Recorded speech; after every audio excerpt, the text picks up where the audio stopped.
Assalamualaikum. Sebelum ni kita berhenti dekat kelebihan mengembala kambing. Yang tu dah ada dekat ruangan komen video sebelum ni. Boleh cek Hari ni kita akan cerita Nabi Muhammad ikut Abu Talib keluar berniaga ke Syam pada usia baginda 12 tahun. Abu Talib keluar berniaga ke Syam. Nabi Muhammad minta izin untuk ikut. Abu Talib pun bersetuju bawa Nabi Muhammad bersama. Ini adalah kali pertama Nabi Muhammad dapat mengembara keluar dari Mekah. Sebelum sampai ke Syam, rombongan ini berhenti rehat berhampiran dengan rumah ibadah Kristian.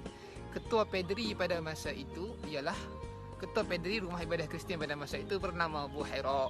Buhairah ni daripada jauh dia perhati rombongan ni ada awan yang mengiringi rombongan ini. Dia pun ingin tahu.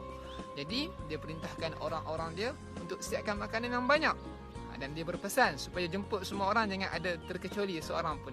Semua orang pergi kecuali Nabi Muhammad ditinggalkan untuk menjaga barang-barang mereka. Apabila Buhairah meneliti seorang demi seorang, tidak ada yang istimewa baginya. Dia bertanya, adakah kamu semua datang? Mereka berkata, ya. Kemudian mereka teringat ada seorang yang ditinggalkan untuk menjaga barang mereka. Buhairah meminta supaya dijemput juga anak muda tersebut. Apabila Buhairah melihat Nabi Muhammad, dia merasai sesuatu yang istimewa. Maka dia pun bertanya beberapa soalan kepada Nabi Muhammad. Oleh kerana kebiasaan orang Arab pada masa itu, bila nak bertanya bersumpah dengan nama Lata dan Uzza.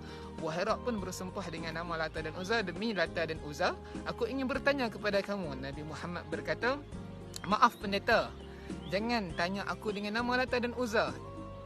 Demi Tuhan, tidak ada yang paling aku benci lebih daripada Lata dan Uzza. Buhairah berkata, kalau begitu aku tanya kamu dengan nama Allah. Nabi Muhammad berkata, ya, tanyalah aku dengan nama Allah. Banyak soalan yang ditanya oleh Buhairah.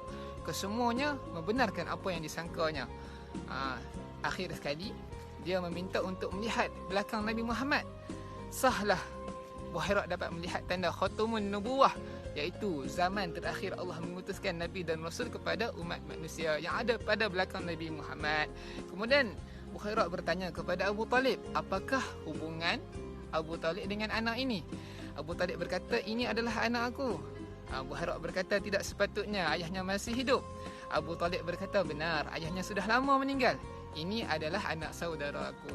Kemudian Buhairah menasihati Abu Talib supaya membawa Nabi Muhammad pulang ke Mekah.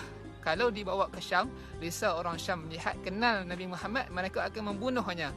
Kemudian Abu Talib pun upah orang untuk bawa pulang Nabi Muhammad. Abu Talib terus pergi berniaga ke Syam.